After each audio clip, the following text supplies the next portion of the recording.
Bom dia a todos. Essa é a nossa primeira videoaula que está sendo gravada como reforço às aulas de escola dominical sobre a revista Didaquê, que tem como tema de estudo o Credo Apostólico.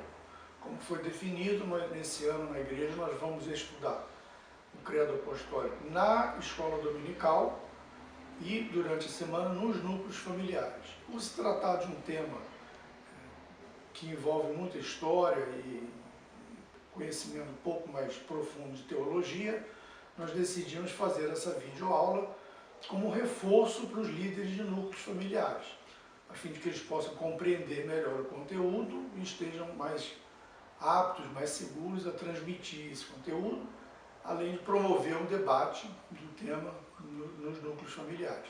Não é para ser exibido nos núcleos familiares, é apenas um vídeo de reforço.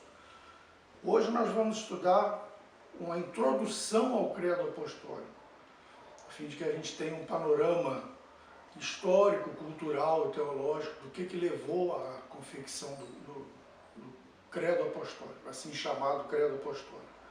Em primeiro lugar, a palavra credo, né, o significado do nome. Credo, em latim, significa creio. Né, o que ele pretende ser? Uma exposição racional da fé cristã. Ele pretende sintetizar o tutano da fé cristã. Porque o nome apostólico foi ensinado pelos apóstolos? Não.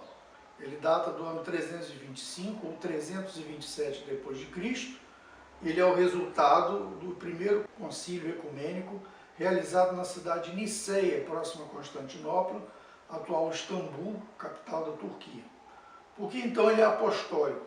Porque o critério usado para definir o credo foi, primeiro, o que os apóstolos ensinaram no Novo Testamento, e, em segundo lugar, o que aqueles que sucederam os apóstolos ensinaram, que é conhecido como a tradição subapostólica e a tradição pós-apostólica, conservada em diversos livros.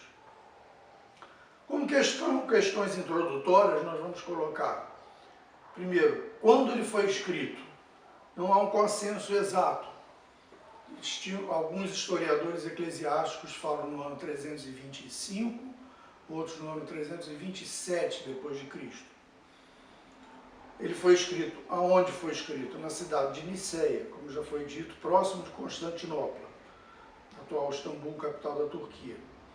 Por que ele foi escrito? Por causa da necessidade de se refutar as ideias de um bispo do patriarcado de Alexandria, no Egito, chamado Ário. Ário afirmava que Jesus não é igual ao Pai. Ele dizia que Jesus era Deus, mas ele não era, mas ele havia sido criado por Deus antes de toda a criação do mundo. Suas ideias ficaram conhecidas posteriormente como arianismo. E depois do concílio de Niceia, onde foram condenados como a heresia ariana. Em que consiste essa heresia ariana? Ela é muito semelhante, na verdade, ela é a mãe da teologia das testemunhas de Jeová.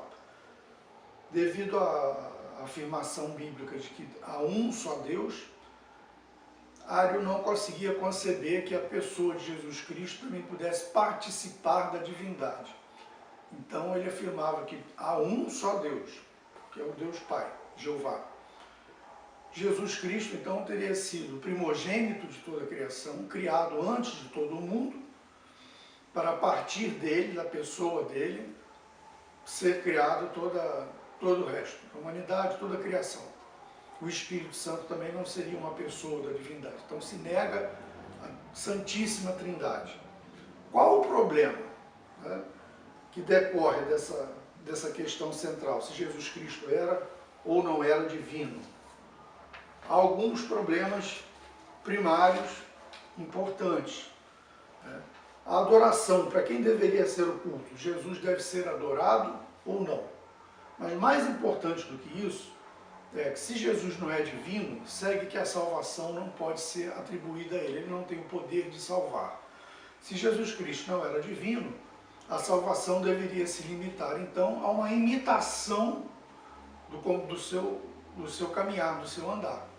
Jesus Cristo seria, então, aquele que o mestre, aquele que é um exemplo para nós, e ao imitar esse exemplo, ao andar como ele andou, praticar a justiça, eu serei salvo tão somente pelas minhas obras. Por outro lado, se Jesus Cristo é Deus, ele é capaz de salvar, porque somente Deus é capaz de salvar o homem. Foi Deus que afastou de si o homem, por causa do pecado, e somente Deus pode trazer de volta o homem para si. Decorre também que, da mesma forma como foi por causa de um homem que o pecado entrou no mundo, haveria necessidade que um homem fosse justo bastante para que, na pessoa dele, a humanidade fosse reconciliada com Deus. Por isso, a teologia cristã se desenvolveu compreendendo, a partir do critério das Escrituras, dos apóstolos e do ensino daqueles que sucederam os apóstolos, que Jesus Cristo era uma pessoa divina. Ele era Deus e era homem encarnado. Quando ele vem ao mundo, ele traz ao mundo Deus. É isso que João diz lá no seu prólogo.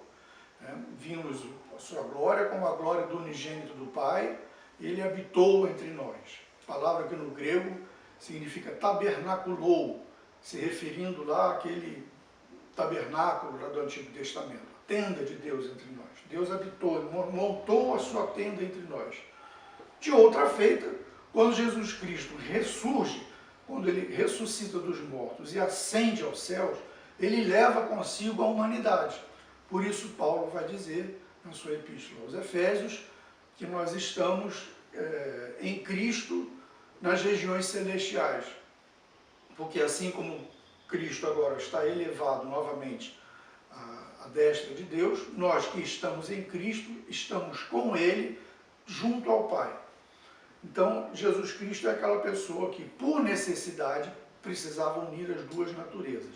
Mas essa transição, esse entendimento da igreja não foi decidido de maneira fácil.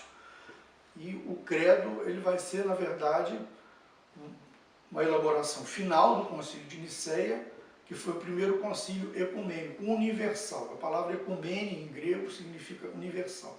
Foi o primeiro concílio universal, envolvendo todos os bispos de toda a grande igreja que havia na época. Ainda não havia a igreja católica romana, ortodoxa, a igreja nesse período era uma só. E nesse concílio eles vão se decidir e vão elaborar um documento. E é esse documento que nós conhecemos como Credo Apostólico. Segundo ponto, vamos compreender o panorama histórico-cultural.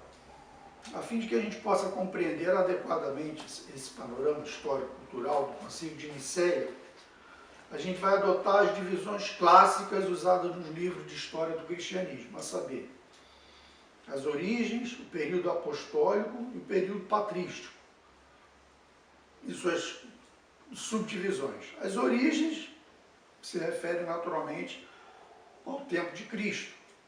As origens do cristianismo estão no próprio Cristo. As fontes históricas que nós temos estão nos evangelhos, daqueles que estiveram com ele, que foram escritas já depois, cerca de 30, 40 anos depois da sua morte e ressurreição. Essas são as origens. São os evangelhos que tratam especificamente da sua vida, da sua obra, do seu ministério público. Segue-se esse período apostólico. Então, nosso Senhor morre, é levado aos céus, e ficam então aqueles que estiveram com ele. A palavra apóstolos significa enviados. E esses que foram enviados para dar testemunho ao mundo do Evangelho. Os apóstolos então deixam esse legado que hoje está conosco através das epístolas do Novo Testamento, as epístolas de Paulo, de Pedro, de João, testemunho narrado no livro dos Atos dos Apóstolos. Esse período apostólico ele é marcado por alguns fatos históricos muito importantes. Primeiro, no ano 70 depois de Cristo, os judeus se rebelaram contra o Império Romano e o imperador enviou a Jerusalém um general chamado Tito. Tito então destrói Jerusalém e dispersa os judeus, inclusive a igreja de Jerusalém. A essa altura, Tiago, que era o grande líder da igreja de Jerusalém, já havia morrido, e começa então a haver uma transição do cristianismo, que deixa de ser uma seita judaica e tem agora diante de si, como seu horizonte, um mundo greco-romano. Por que greco-romano? Porque o domínio político era o domínio do Império Romano, era o domínio romano. Mas a cultura que predominava era a cultura grega. Por isso que se diz cultura greco-romana. Então esse é o horizonte da igreja agora. Então o período apostólico já marca essa transição. Nós vamos ter como exemplo perfeito disso o Evangelho de João, que é o último a ser escrito, por volta de 95 a 105 depois de Cristo, em que já não há mais Jerusalém, e o público-alvo desse evangelho já são os gentios, já são os romanos, já são os povos da cultura grega, onde ele introduz inclusive um elemento da cultura grega, que é chamar Jesus de palavra, né? No princípio era o verbo. Nós vamos ver aqui o porquê que ele faz isso. Bom, então esse é o período apostólico. Jesus já não está mais entre os homens, mas a igreja conhece aqueles que estiveram com Jesus. Segue-se esse período subapostólico, ou dos pais apostólicos, quando João, que é considerado o último apóstolo a morrer, morre lá nessa virada do final do século I, início do século II. Então, a igreja tem consigo os pais apostólicos, que são aqueles bispos que foram feitos bispos pelas mãos dos apóstolos. Eles então é que vão dar continuidade. Então agora já não temos Cristo, já não temos os apóstolos, mas temos aqueles que estiveram com os apóstolos. Esse período conhecido então como período subapostólico, ou dos pais apostólicos, nós vamos ter alguns personagens importantes. Policarpo de Esmirna, que foi um bispo da cidade de Esmirna, também na atual Turquia, que escreve cartas também, da mesma forma que os apóstolos faziam, para fortalecer a fé da igreja. Inácio de Antioquia, Irineu de Lyon, Clemente o Romano, que foi um bispo de Roma. Esses homens continuaram a obra dos apóstolos, pastoreando o rebanho de Cristo através de epístolas e escritos apologéticos. Apologia é defesa, né? Escritos que defendiam a fé, visando combater cada vez mais frequentes heresias. Uma característica principal desse período é que toda a produção literária desses pais é voltada para o consumo interno da igreja. São cristãos escrevendo para cristãos, para fortalecer a fé dos cristãos. Segue-se então esse período, o período dos pais apologistas, que vai do meado do século II até o século III. Surgiram escritores cristãos, bispos, mestres, filósofos, que escreveram obras literárias que tinham por objetivo defender a fé cristã das acusações dos pagãos. Então começa a haver uma ascensão social do cristianismo, que, como nós vemos no próprio livro de Atos, no primeiro momento, nós tínhamos ali pescadores, Lídia, que era vendedora de púrpura, na verdade, pessoas simples, pessoas do povo. Lá pelo século III, já no ano 200, 250, o evangelho já se espalhou pelo império e ele começa a ascender socialmente. E começam a se converter pessoas letradas, pessoas versadas na cultura grega, na cultura helênica, filósofos. E foi um momento em que a igreja começou a sofrer grandes perseguições do império. Por que a igreja sofre perseguições do império? Porque o Império Romano, ele tinha uma característica distinta, quem se lembra lá na história bíblica, do Império Babilônico, quando Nabucodonosor manda fazer um deus e diz agora esse é o Deus que vai ser adorado. Né? Todos lembram da história de Daniel, que se recusou a adorá-lo, de toda a problemática que adveio disso. O Império Romano tinha uma política diferente, ele dominava politicamente, dominava economicamente, mas deixava os povos viverem as suas religiões. E juntavam todos esses deuses num único panteão. Então todas as religiões eram bem-vindas no Império Romano. O problema dos cristãos qual era? É que eles não adoravam os deuses romanos e adoravam exclusivamente o seu Deus e não reconheciam os deuses romanos. Além disso, havia uma política em Roma de se adorar a pessoa do imperador. houve um período, exatamente nesse período, Roma começou a ter problemas econômicos e para fortalecer a unidade do império, eles promoveram um culto ao imperador. Então todo cidadão era convocado a comparecer diante de uma estátua do imperador, oferecer um sacrifício e reconhecê-lo como Deus. Por exemplo, as pessoas passavam na rua e diziam: César é Senhor. Os cristãos diziam: não, Cristo é Senhor. Essa mera saudação podia levar um cristão à morte, ao tribunal e à morte. Então o que acontece? Eles começam a ser acusados de ateus. Estranho para a gente, né? Por que os romanos viam os cristãos como ateus? Porque eles não adoravam os deuses romanos, então eles são ateus. Segundo, que eles eram incestuosos, porque chamavam uns aos outros de irmãos, mas se casavam entre si. Que eles eram antropófagos, porque diziam que comiam a carne e bebiam o sangue do seu Deus.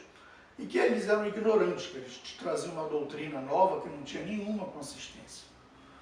Então, como foi o método, o papel desses pais apologistas? Pessoas de envergadura intelectual que começaram a escrever para os imperadores para defender a fé cristã contra esses argumentos.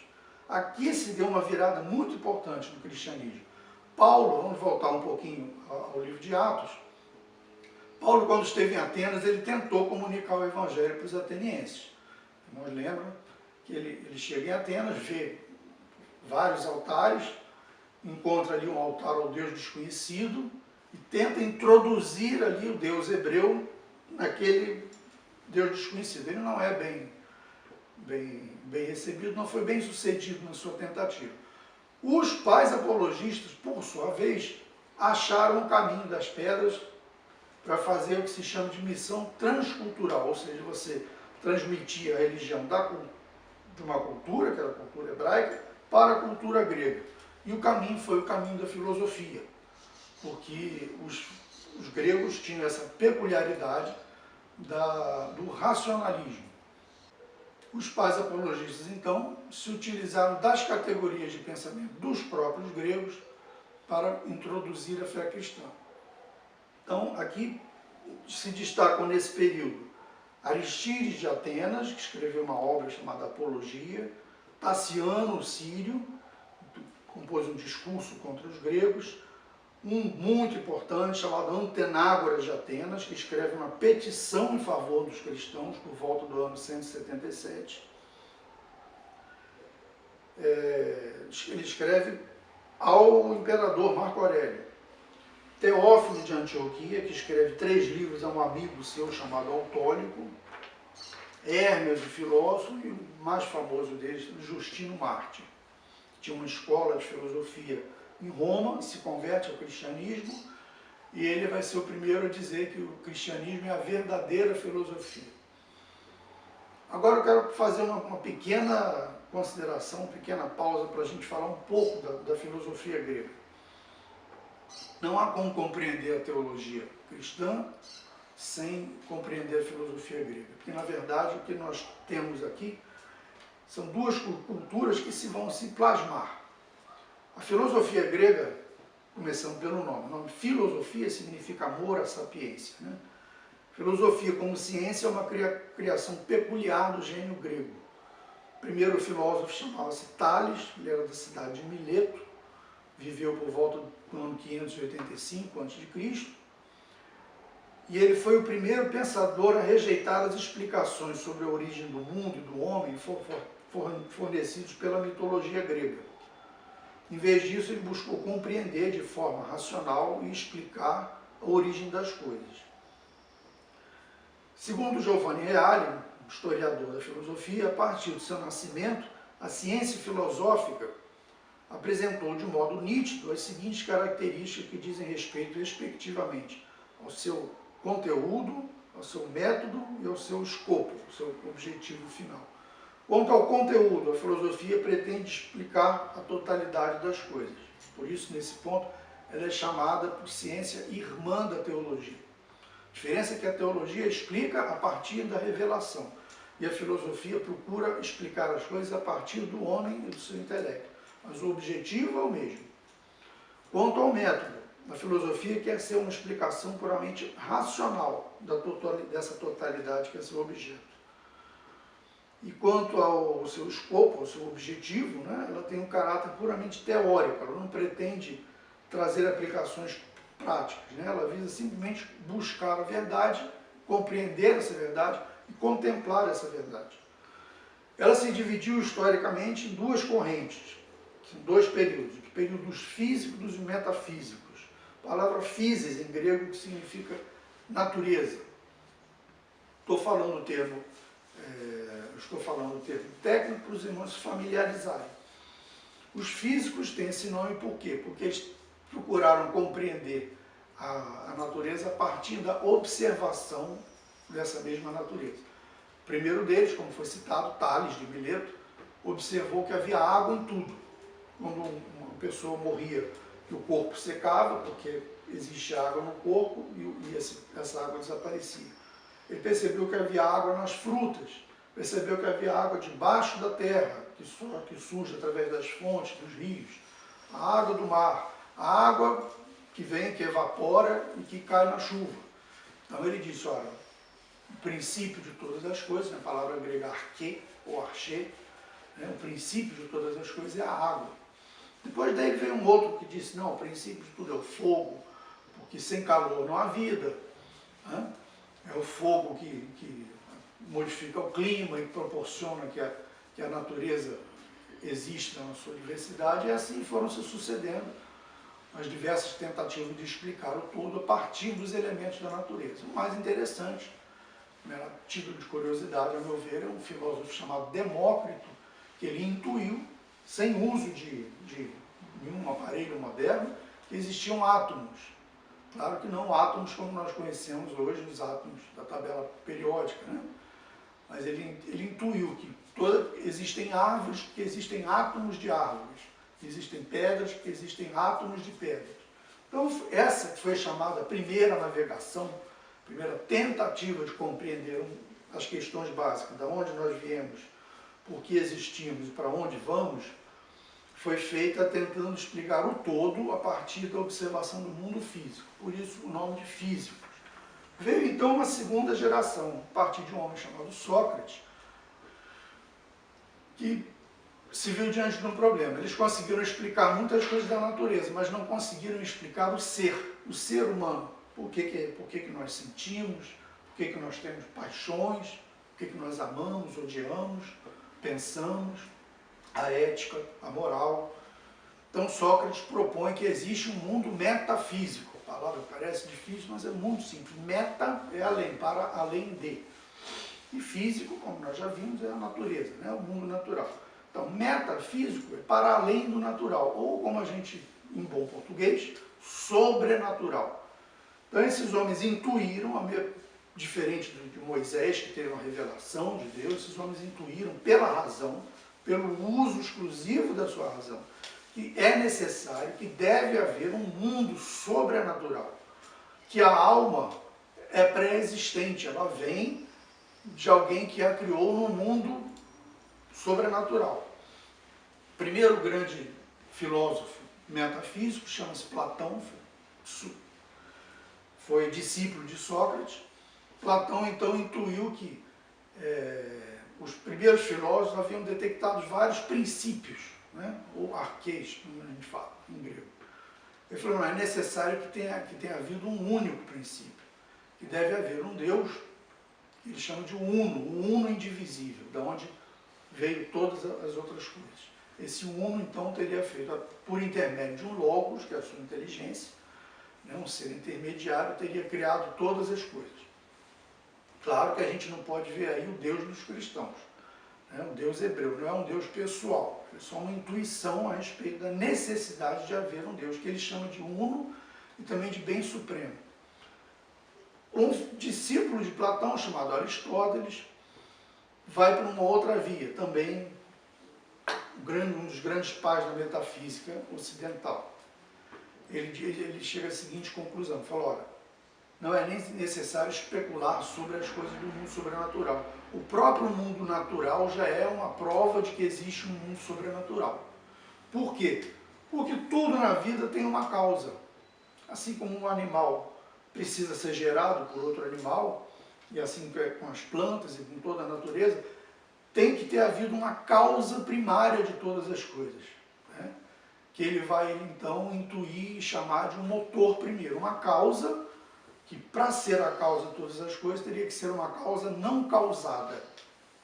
Ele causou todas as coisas, mas ele mesmo não foi causado. Ele chama de motor imóvel, um motor primeiro de todas as coisas. Esse seria Deus, seria a divindade suprema. Também não há em Aristóteles não dá para a gente ver ainda ali aquele Deus hebreu, que é um Deus pessoal, que tem vontade. Não. Aqui é meramente uma teoria sobre Deus, né? Que na teologia vai se chamar teodiceia. O que os pais apologistas fizeram, que Paulo não havia conseguido fazer, e eles fizeram, foram muito bem sucedidos, foi identificar o Deus de Abraão, Isaac e Jacó com o Deus que Platão e Aristóteles disseram que havia. Ele falou, olha, esse uno que vocês estão se referindo é Deus, Jeová, né? Ele é o único Deus. O motor primeiro que vocês chamam é o Deus que os hebreus chamam de Deus Criador, aquele que no princípio criou todas as coisas. E foi fazendo essa ponte, estabelecendo essa ponte em missões, chamamos de missões transculturais, que até hoje se faz assim. Você vai pregar para um índio, por exemplo, você descobre lá que no panteão dos índios existe um Deus supremo que é Tupã. Então você identifica o Deus cristão com Tupã, aquele que está acima dos outros. Isso é um princípio que até hoje é usado em missões chamadas de missões transculturais. Eles fazem, então, promovem essa ponte entre a cultura hebraica e a cultura grega, através do pensamento dos filósofos. E conseguem, então, introduzir o cristianismo de maneira muito bem sucedida no mundo grego, que era o mundo racional, né? O mundo do racionalismo grego. Se unem, então, em dois paradigmas, a ética dos judeus e o racionalismo grego. Essa união entre a cultura grega e a cultura hebraica foi ambígua. Ela foi positiva, no certo sentido, de conseguir defender a fé cristã contra as suas acusações. Uma das acusações que os gentios, que os pagãos faziam contra os cristãos, é que a fé deles era uma fé sem consistência, era uma doutrina nova. E esses pais da igreja vão dizer, não, Moisés é muito anterior, Moisés e os profetas hebreus são muito anteriores aos sábios gregos. Eles conseguem derrubar os argumentos dos gregos e, através do próprio método grego, da própria sabedoria, da própria razão, demonstrar que a fé cristã era, nas palavras de Justino, a verdadeira filosofia. Houve uma ambiguidade nisso, foram bem-sucedidos num ponto, mas isso gerou problemas, porque os gregos começaram a pensar o Deus hebreu a partir das suas categorias de pensamento gregos. Bom, fechada essa brevíssima introdução à filosofia grega antiga, nós chegamos então, podemos entrar no problema cristológico, que foi o grande problema resolvido no Concílio de Nicéia. O problema cristológico ele diz respeito à pessoa de Cristo, que agora é apresentada como sendo Deus, e que é problemática, tanto para os judeus, que criam que havia um só Deus, quanto para os gregos, que concebiam, os filósofos metafísicos gregos, que concebiam que a divindade era uma. Como introduzir, como resolver o problema agora de uma segunda pessoa que afirma ter divindade? Existiam várias correntes na igreja. Existia na região da Antioquia, que é a atual Síria, uma tendência a ver em Jesus mais uma pessoa humana. Surgiu dentre esses homens, lá pelo século III, um homem teólogo chamado Paulo de Samosata, que criou a teoria do adocionismo. Ele disse o seguinte: Jesus Cristo foi um homem comum, que nasceu, que foi adotado por Deus. No dia de seu batismo, lá no Rio Jordão, o Espírito Santo veio sobre ele, o ungiu. Esse é o significado da palavra Cristo, né? Christos, em grego, é o ungido de Deus. Em Messias é a mesma coisa em hebraico. Então, ele foi ungido por Deus, se tornou o Messias e fez toda a obra que era esperada dele. Mas ele não era um ser preexistente, ele foi adotado. a igreja se reuniu em concílio e condenou essa teoria como heresia. Havia de outra feita, de outra parte, na região da Alexandria, no Egito, o oposto, a tendência de ver na pessoa de Cristo exclusivamente uma natureza divina. Jesus Cristo seria então Deus só com uma carne humana, né? Mas não haveria nele natureza humana. Também foi condenada essa teoria. Surgem outras, eu vou dar algumas das principais teorias da época. Surgiu um homem chamado Sabélio, que propôs, então, a teoria do modalismo. Ele falou, Deus é um só, mas que se manifesta ora na pessoa do Pai, ora na pessoa do Filho, no modo Pai, no modo Filho e no modo Espírito Santo. Seria complicado porque, então, quem morreu na cruz foi o próprio Deus. Como Jesus se orava a Deus, né, se referindo ao Pai. Então, obviamente, aquilo também foi condenado pela igreja. Então, decorre daí que surge uma figura, né, no patriarcado de Alexandria chamada Ário, bispo Ário. Voltamos então ao original para podermos compreender agora com mais propriedade o que foi o pensamento ariano. Ário, então, ele compreendia a divindade a partir daquele paradigma do Aristóteles. Ele falou, olha, Aristóteles dizia que a divindade ela era impassível, não sujeita a paixões. Isso concorda com o Deus bíblico. Nós vemos que o próprio Tiago diz na sua epístola que em Deus não há mudança nem sombra de variação. Então isso é uma característica que nós chamamos um atributo de Deus, né? De ser imutável. Né? Também a mesma coisa acontece com Jesus Cristo, que a epístola de Hebreus diz que ele é o mesmo ontem, hoje e sempre. O problema na cabeça de Ário foi, se a divindade é imutável, se ela é impassível, como ela pode ter gerado um filho? Então, todo o problema que se discutiu foi como poderia se gerar um filho se Deus é um só. Então, Jesus Cristo, no discurso de Ário, seria Deus, mas criado por Deus. Isso dividiu o império de tal forma que as pessoas foram às ruas no Egito, tomando partido de Ário e de Alexandre, que era o bispo que defendia a doutrina correta. Eles se reuniram no concílio, condenaram as teses de Ário, mas Ário escreve para todos os bispos do Império Romano e as suas ideias se difundem. Acontece também nesse período outro fato histórico muito importante, que é a conversão do imperador Constantino, no ano 313. Constantino afirma ter tido uma visão e diz que sobre um símbolo que ele viu no céu, que seria a cruz, ele venceria as suas batalhas, ele consegue reunificar o Império Romano. Então ele faz um édito chamado Édito de Tolerância, onde ele tolera a religião cristã. Ele não oficializa a religião cristã, mas ele tolera a religião cristã como uma das religiões do Império. Obviamente que Constantino viu o potencial dos cristãos, um povo capaz de sofrer perseguições terríveis e continuar fiel. Então ele aposta no cristianismo. Devolve todos os bens dos cristãos que foram roubados, dá dinheiro para a igreja para construir basílicas, e ele, Constantino, toma a iniciativa. Vendo que a igreja do Império estava dividida pelo arianismo, ele manda carta a todos os bispos do Império e convoca então um concílio, que por isso mesmo é chamado ecumênico. Os concílios até então eram locais e tinham esse problema. Um bispo podia ser condenado como herege numa região, se mudar dali para outra região do Império e ser aceito como bispo lá. A partir de agora, essa situação vai mudar. Constantino convida então todos os bispos, com dinheiro do Império manda carruagem, chama eles todos a Niceia, que era a cidade do lado de Constantinopla, que ele estava edificando para ser a capital oriental do Império, chama essas pessoas para lá, com todas as despesas pagas, e falando, né, de maneira coloquial, é como se ele dissesse, agora vamos sentar aí, vocês vão decidir se Jesus Cristo é Deus ou não, porque eu não quero uma igreja dividida no meu império. Bom, como então a igreja resolveu a questão ariana? Ário, o bispo, não pôde estar presente porque ele já havia sido deposto, mas o seu partido era muito influente, né? Os bispos que acreditavam nas suas teses, nas suas teorias, eram muitos, mas a igreja, para encurtar a questão, fez uma distinção entre criação e geração, ou seja, Jesus Cristo não foi criado por Deus, mas gerado de Deus.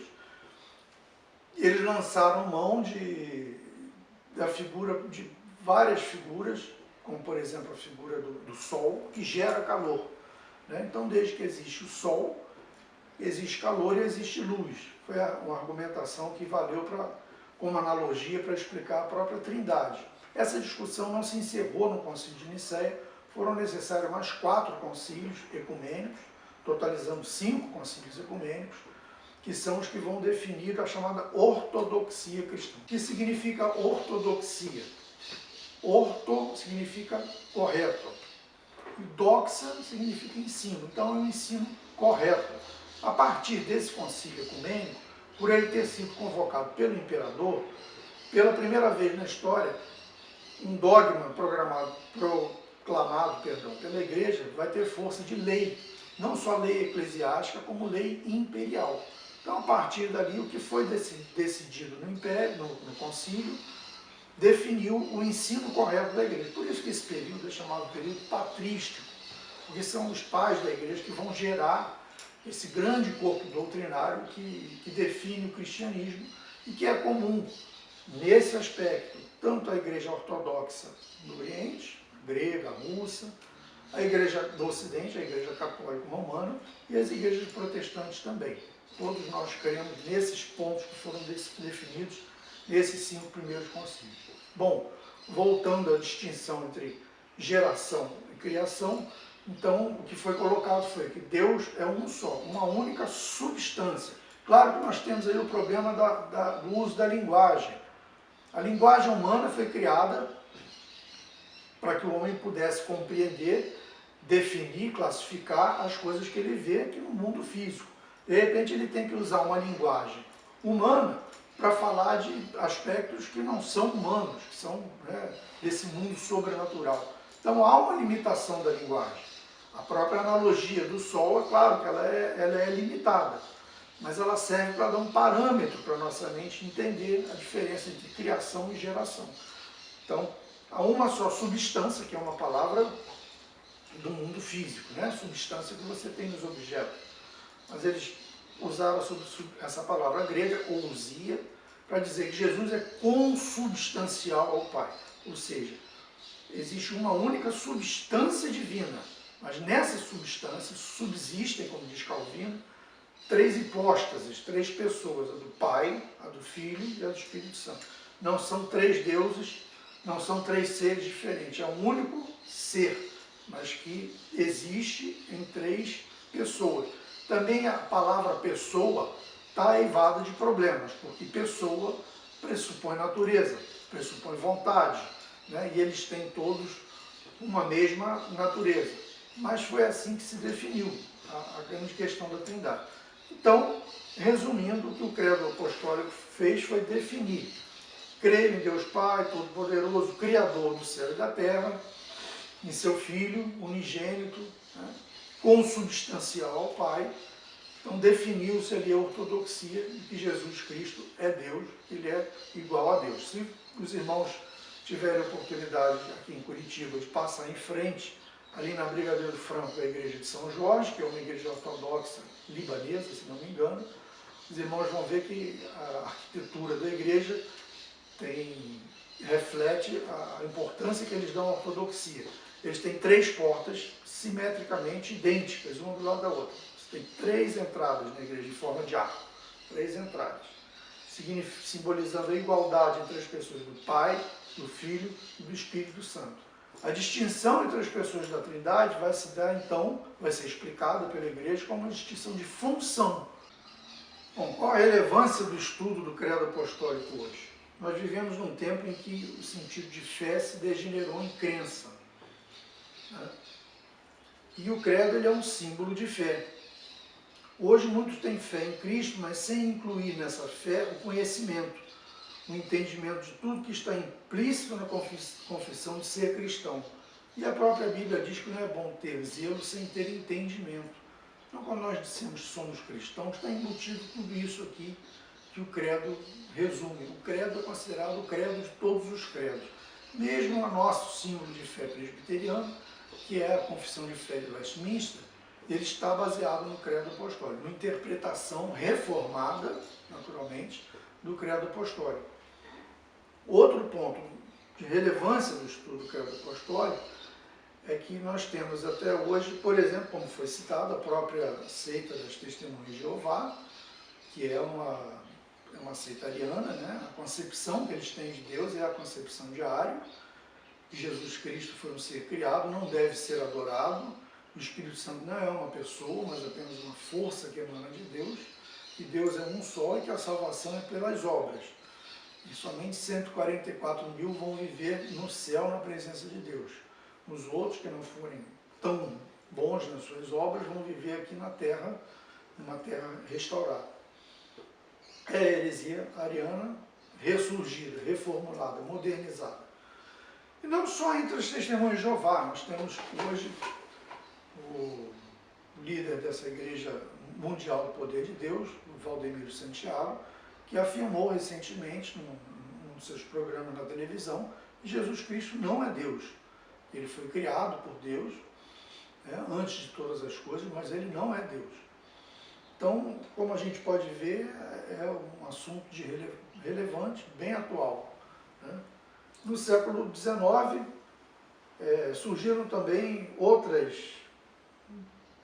heresias que procuram negar a Santíssima Trindade.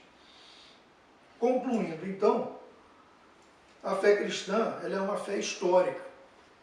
O seu principal evento histórico foi a encarnação do Filho de Deus, Jesus Cristo. Como vimos, coube aos apóstolos e aos seus sucessores desenvolver o pleno significado completo de tudo que envolveu essa encarnação, esta presença de Deus entre os homens. A controvérsia ariana, como eu já falei, ela não se resolveu em Nicéia, mas lá foram lançadas bases para que nos outros 4 concílios ecumênicos todas as questões relacionadas à natureza da pessoa de Cristo fossem definidas. Por isso nós presbiterianos chamamos a nós mesmos de reformados, porque há uma substância católica na nossa fé. Né? O ramo reformado protestante difere do ramo radical da reforma. Né? Nós aceitamos os símbolos de fé de Nicéia. Os reformados, como o próprio nome já diz, eles não negam o grande legado que os pais da igreja nos deixaram. Né? Eles também aceitam a tradição, embora não confiram a ela um valor meramente histórico, embora confiram a ela um valor meramente histórico e testemunhal, não fonte de revelação. Aceitamos os 5 concílios ecumênicos como definidores da ortodoxia cristã e por isso adoramos de igual modo ao Pai, ao Filho e ao Espírito Santo. Também por isso cremos na salvação pela fé somente, pois somente o ser que fosse ao mesmo tempo divino e humano poderia simultaneamente trazer em si o Deus perfeito e o homem perfeito. Também a mediação de Cristo só é possível graças à sua natureza humana, como está escrito em 1 Timóteo 2,5, há um só Deus e um só mediador entre Deus e os homens, Jesus Cristo, homem.